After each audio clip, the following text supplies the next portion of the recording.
Well, hello everyone, and welcome back to The Body Speaks. Are you listening? This is episode 13.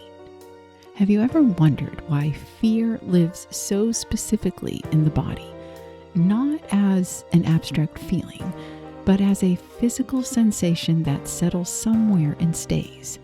Today, we are looking at two conditions that carry the body's most honest account of what it has been asked to hold in silence: kidney issues and knee problems. Two conditions that on the surface seem entirely physical, and beneath the surface are telling a story about fear, enforced compliance, and the weight of a life lived bending to what someone else required. My name is Susan, and I'm a certified somatic trauma-informed coach, and all of my credentials are in the show notes below. I came to this work through my own healing journey, one that included nearly 4 decades in a relationship that asked more of me than it ever gave back, and a diagnosis of rheumatoid arthritis at the age of 27 that finally made me stop and listen. What I discovered changed everything. The body's not working against us, it is speaking for us. And when we give the nervous system the safety and the language and the tools it's been waiting for, healing becomes possible in ways that may genuinely surprise you. I'm here because my deepest wish is to help the person I used to be, and anyone whose body has been speaking in symptoms while the mind keeps pushing through. And that is what The Body Speaks is all about. So last episode, we stayed in the J's, joint pain and jaw pain, two conditions of holding and bracing. If that episode landed for you, particularly the TMJ section, I would love to hear from you in the comments. Today we move into the K's, two conditions that have been waiting for their turn in this conversation. So let's talk about kidney issues. The kidneys are two of the most underappreciated organs in the body. Working quietly, continuously, without announcement, they filter the blood, remove waste, balance fluids, regulate blood pressure, and produce the hormones that keep the body in equilibrium. They process what the body no longer needs and prepare it for release. They are the body's great filtration system. And like every great filtration system, they reflect the quality of what they have been asked to process. In traditional Chinese medicine, the kidneys are considered the seat of the body's fundamental life force, the deepest reserves of energy from which everything else draws. They are also the organ most closely associated with fear. Not the acute fear of a specific threat, but the deep, chronic, low-grade fear that accumulates in a nervous system living under sustained threat. The fear of getting it wrong, of not being enough, of what will happen if the performance slips, of imminent disaster that never quite arrives but never quite goes away. Kidney issues in people with histories of chronic emotional stress are rarely random. They are the body's faithful report on the quality of the internal emotional environment over time. The kidneys have been filtering more than blood. They've been filtering the accumulated residue of fear and shame and the chronic experience of falling short in an environment where falling short has consequences. Louise Hay connects kidney problems to criticism, disappointment, failure, and shame, and specifically to what she describes as reacting like a little child. Now, that phase deserves a compassionate unpacking. In emotionally abusive or coercively controlling relationships, the person being controlled is often kept in a state of emotional childhood. Their autonomy removed, their judgment overridden, their responses to their own experiences treated as unreliable, excessive, or even inconvenient. The shame that accumulates in that environment is not the shame of genuine failure. It is the shame of never being allowed to be a fully adult person in the first place. Kidney stones are particularly precise in the body's language. They represent lumps of undissolved anger and hardened emotions, the anger that could not flow, that accumulated and crystallized exactly as uric acid crystallizes in gout. The kidney stone is the body's expression of what was never allowed to move through, what was suppressed rather than expressed, what hardened because it had nowhere else to go. In internal family systems, kidney conditions are often connected to exiles that carry deep shame. The specific shame of someone who has been told consistently that their responses to their own experiences are wrong. And managers who have been running a relentless internal performance review, checking constantly for the failure that the environment trained them to expect. The kidneys reflect the exhaustion of a system that has been in constant evaluation and has never quite felt safe enough to simply just be. There's also a profound connection worth naming. The kidneys govern the body's relationship with water, with flow, with release, with letting things move through rather than accumulating. So when we hold emotion rather than allow it to flow, when the environment makes expression dangerous and suppression the only available option, the organs of flow begin to reflect that holding in their tissue and their function. So the question we're sitting with is, what have I been afraid to let move through? What has hardened inside me because it was never given a safe place to flow? The kidney connects to two energy centers. The root chakra, which governs foundational safety, survival, and the body's most basic sense of being allowed to exist without threat. The kidneys act as the seat of the body's deepest life force, root chakra territory, when the root chakra has been chronically threatened, when the fundamental sense of safety has been consistently undermined by an unpredictable or threatening environment. The kidneys carry the cost of that chronic depletion. And the other energy center is the sacral chakra below the navel. This governs flow, emotion, and the creative movement of feeling through the body. The kidney's function of filtration and release mirrors the sacral chakra's emotional function exactly. When emotion cannot flow, when the sacral chakra is blocked by chronic suppression, the kidneys may begin to express that blockage in their own function.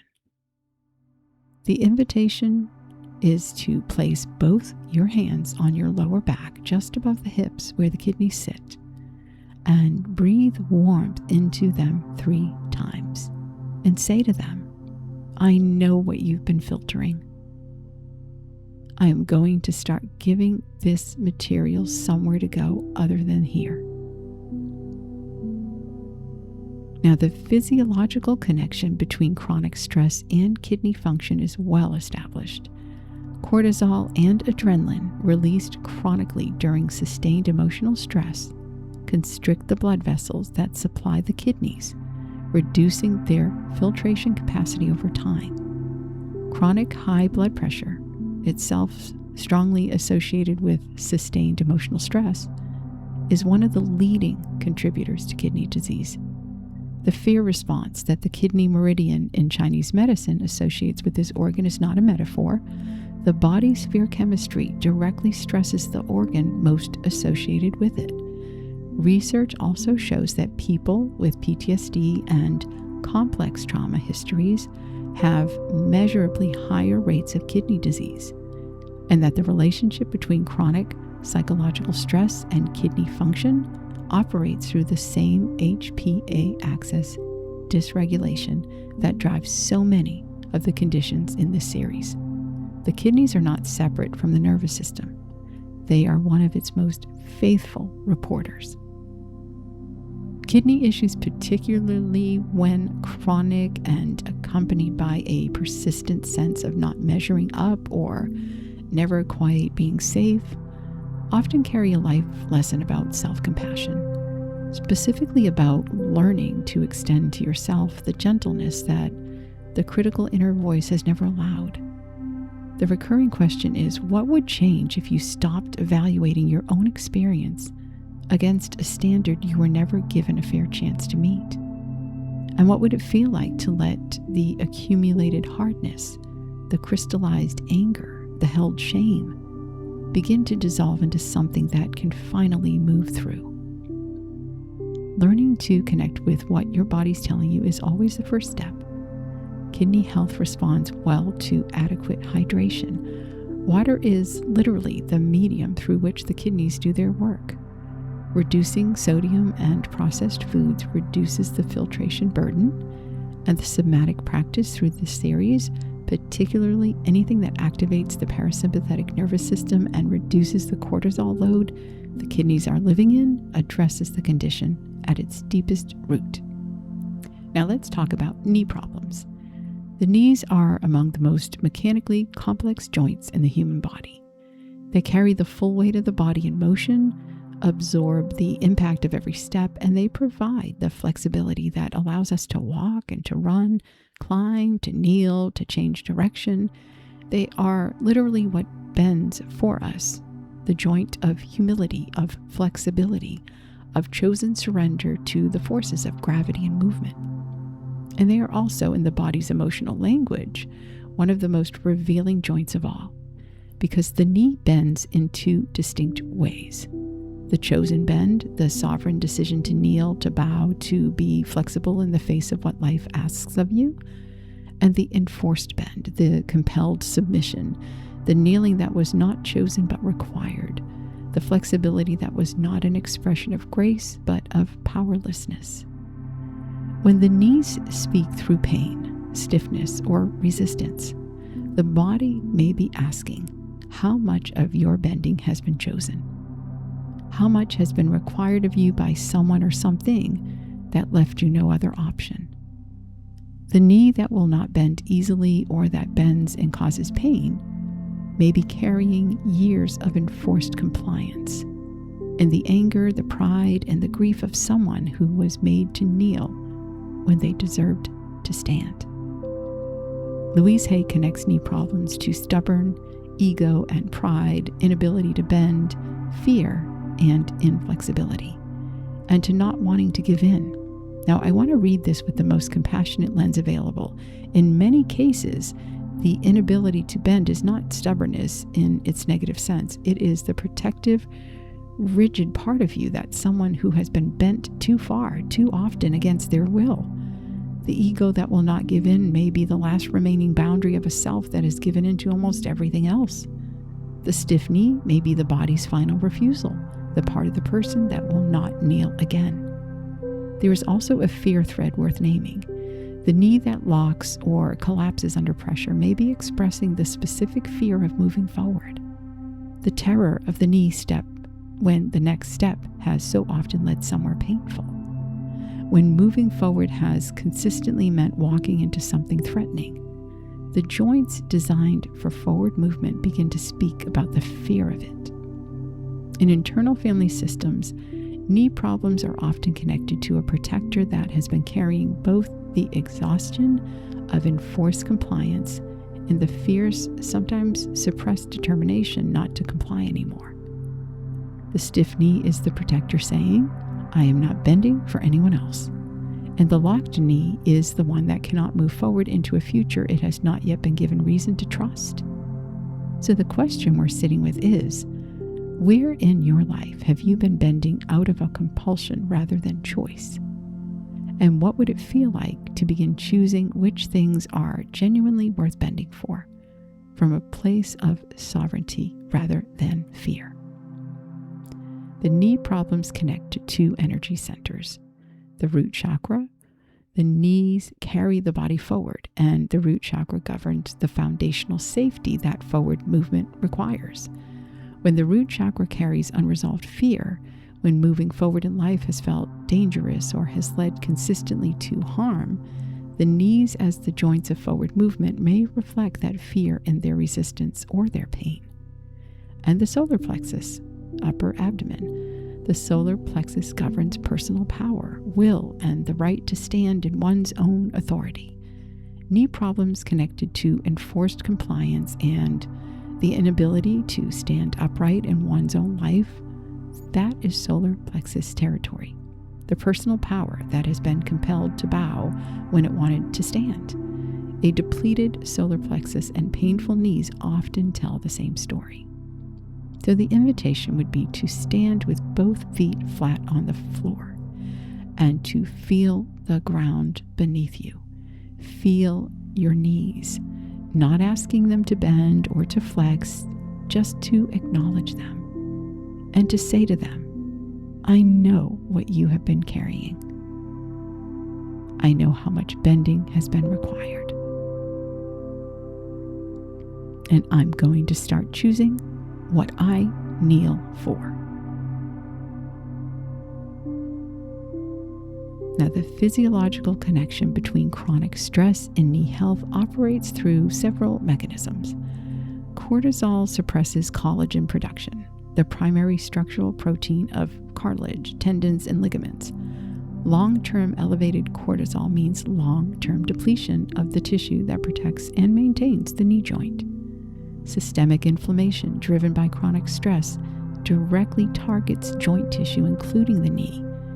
And the postural changes that accompany chronic stress and trauma, the shoulders that round forward, the chest that collapses inward, the altered gait of someone bracing against something, that changes the load distribution across the knees in ways that accelerate wear and tear and generate pain. The nervous system that learned to brace, to shrink, to carry the body in a posture of managed fear, changes the biomechanics of movement in ways that the knees feel across years and decades. The pain's not imaginary. It is the body reporting precisely and faithfully on the postural and chemical cost of a life lived under sustained emotional pressure. Knee problems, particularly when they persist and resist physical treatment alone, often carry a life lesson about sovereignty, specifically the difference between chosen flexibility and enforced compliance, between bending because it is right and bending because it is required.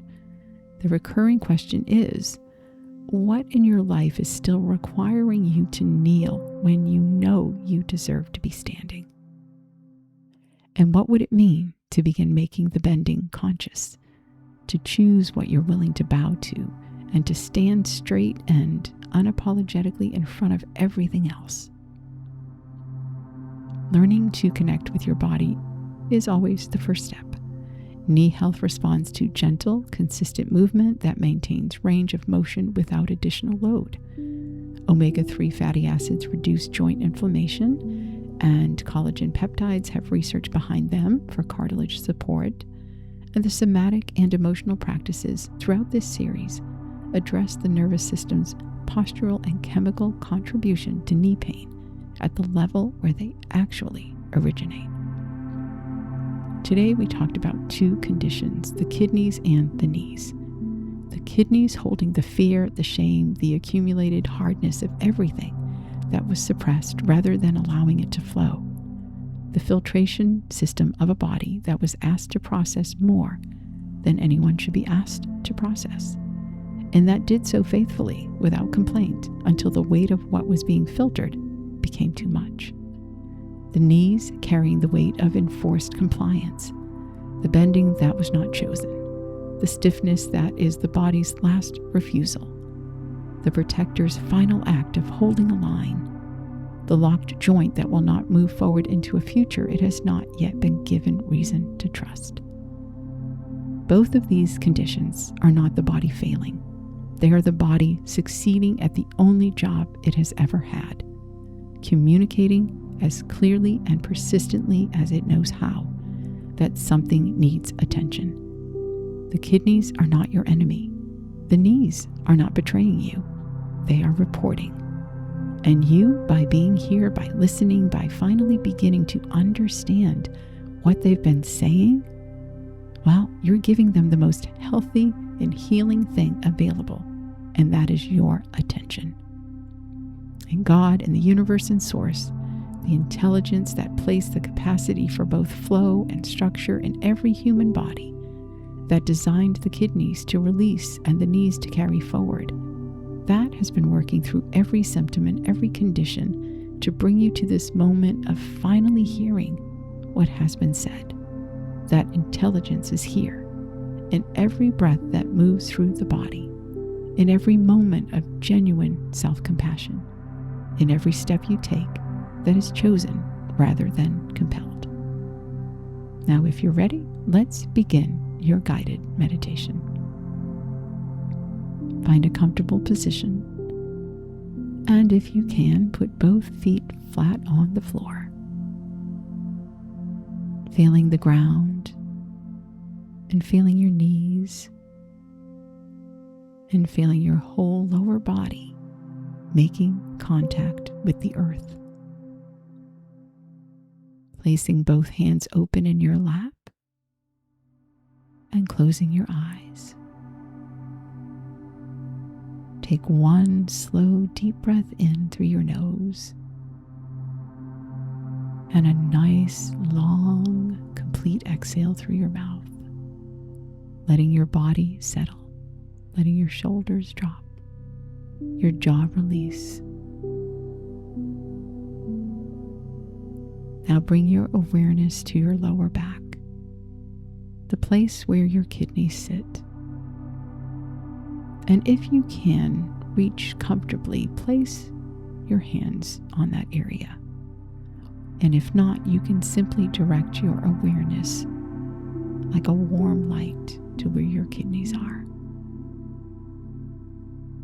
And from your higher self, from the part of you that is calm and wise and has always been here beneath any fear, speak to whatever is being held there. I see you. I know what you have been filtering. The fear that had nowhere to go.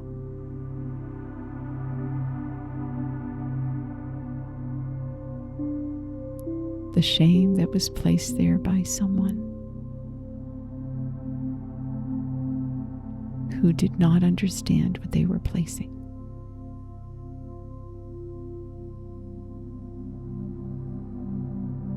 The accumulated weight of every moment.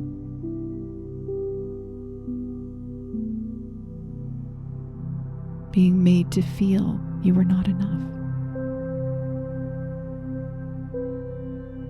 That you were failing. That you were reaching incorrectly to your own experience.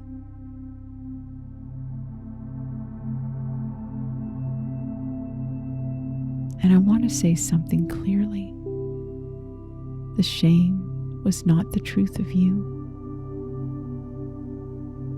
It was the residue of an environment that needed you to feel it. And it no longer has to stay hardened in your tissue. Give it permission to move now, to flow, to be filtered genuinely, and to be released. And breathe.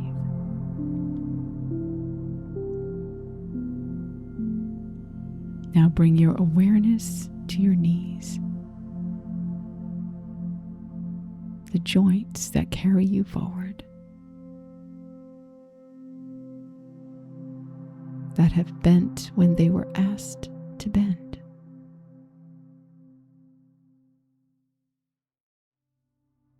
Sometimes by choice, sometimes not.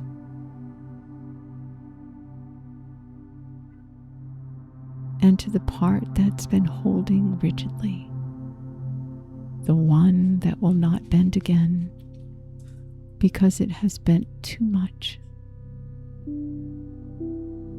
And with your higher self, speak with genuine respect to this part. I honor you. I understand why you locked. You were protecting what little remained of the person who deserved to stand upright.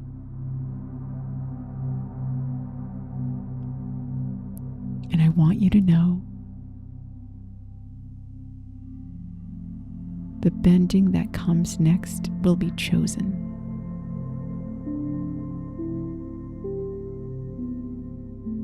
You will not be made to kneel again against your will.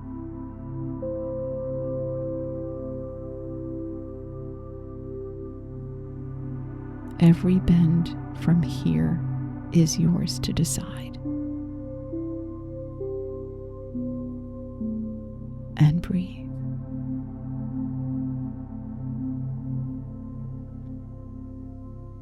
Now go ahead and breathe into your lower back, 3 slow breaths directed into the kidney area. And with each exhale, imagine some of what has been held there begin to soften. Not all at once, just the outermost layer, just the most ready part. Let it begin to move and release.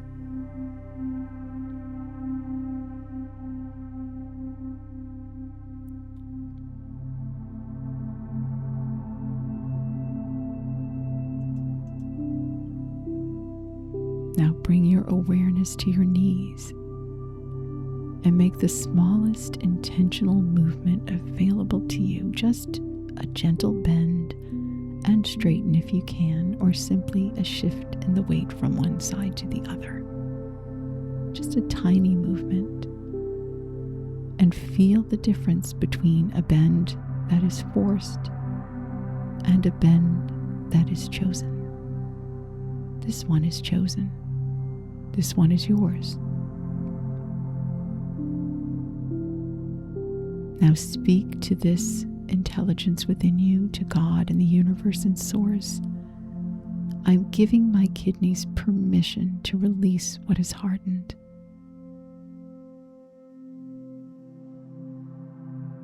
I'm giving my knees permission to bend by choice and stand by choice.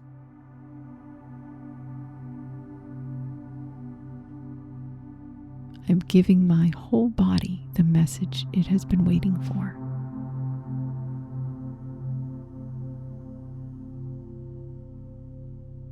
That the fear does not have to be held anymore.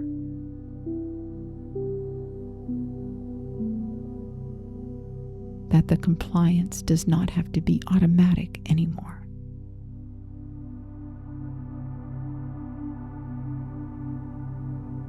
That what moves through me from here is chosen.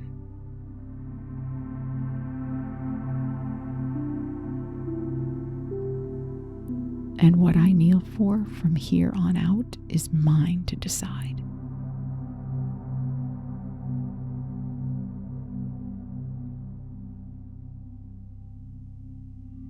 Now let your body release and relax. Take one final breath all the way in, and as you exhale, let something release from the lower back, and let your knees soften just 1 degree. And when you're ready, you can open your eyes.